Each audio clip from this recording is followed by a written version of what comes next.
जनाब हाफिज़ मोहम्मद सलमान इब्ने मोहम्मद इमरान साहब को कि वो आएँ और कुरान करीम की तिलावत से इस मजलिस का आगाज़ करें।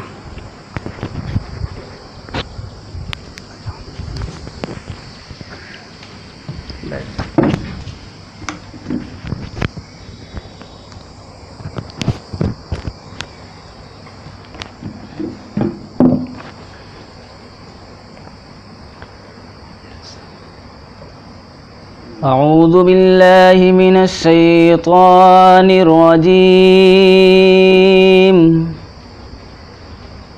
بسم الله الرحمن الرحيم.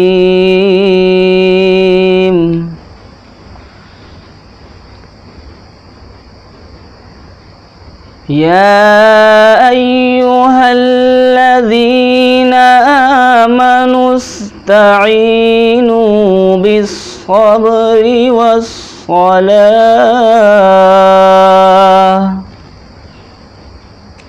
إن الله مع الصابرين.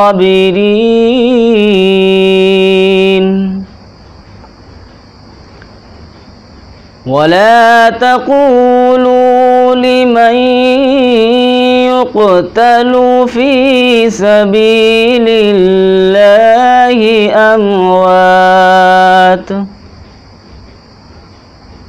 بل أحياء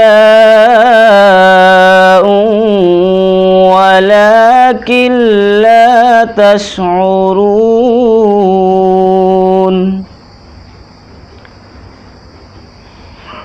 ولنبلونكم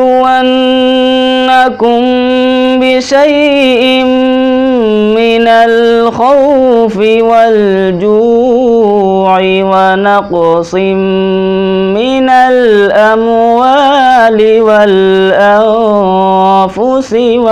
والثمرات وبشر الصابرين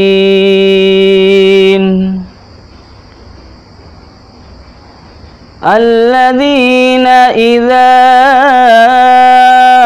أصابتهم مصيبة قالوا إنا لله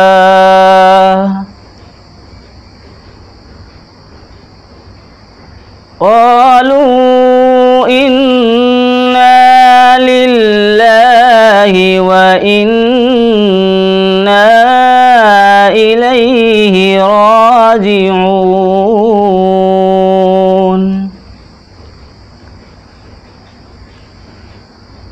أولئك عليهم صلوات من ربهم ورحمة وأولئك